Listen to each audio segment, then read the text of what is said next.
can tell you right now, and I think a lot of you would resonate with this feeling, there's a lot of people out there that tick me off. I mean, just, whoo, whoo.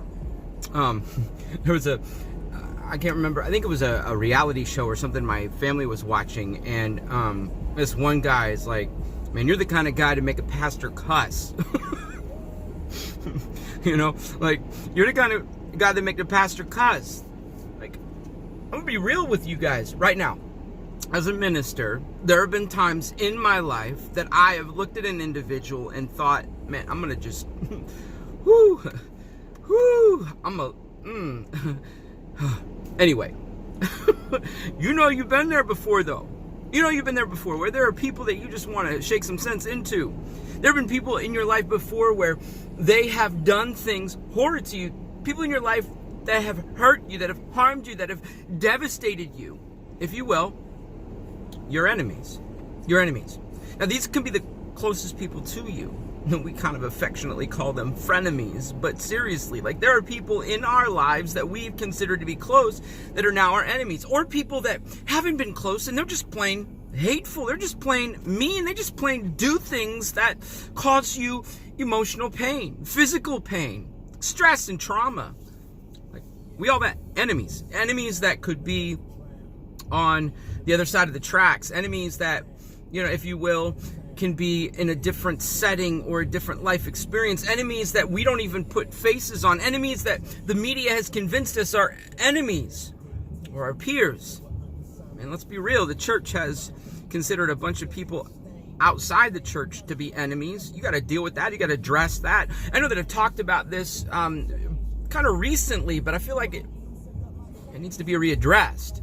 Luke 6:28 tells us, like, love your enemies. Pray for those who hurt you. Pray for those who come against you. Pray for those who insult you. Pray for those who are hateful. I'm gonna pray. Right? We've been there before. I'm gonna pray. You better believe I'm gonna pray. I'm gonna pray something. I'm gonna get on my knees. I know we can't do it right now because we're in the coronavirus, but people would come to the altar. We call it that in the sanctuary, or the place that we meet, but they would come to the front of our meeting area, and you would lay hands on them, so to speak, or you would put your hands on their shoulders, or you would put their hands on their head, or in some cases you would anoint their heads with oil, and it was kind of like a Christian statement, like, come forward so I can lay hands on you. And there are people in my life who are like, I'm gonna lay hands on you. I'm gonna come here so I can lay some hands on you. I know I'm chuckling a lot, but seriously, kind of passing it off as humor because it's been painful before. It has been hurtful before. The text, the Bible, Jesus Christ says, bless those who hurt you. Bless those who hurt you. Pray for those who cause you pain. Pray for those who cause you suffering. When's the last time you did that? I mean, when's the last time you walked into a situation and you knew that there was a person that was hurtful to you, that was mean to you, that brought harm to your life, and you thought to yourself, yep, I'm going to pray for them, and I'm going to find ways to bless them. I'm going to pray for them, and I'm going to find ways to encourage them, to help them, to support them, to strengthen them. Because the opposite is a desire. The opposite is a want. And the opposite is really what you want to do.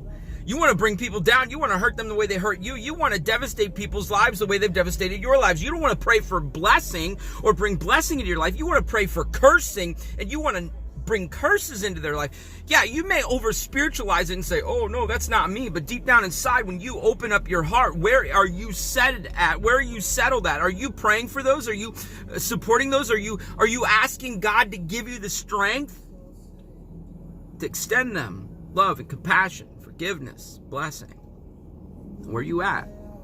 Where are you at? My prayer and hope is that you and I discover a very much needed conviction, and that our love would grow strong, and that we would pray for those who hurt us and bless those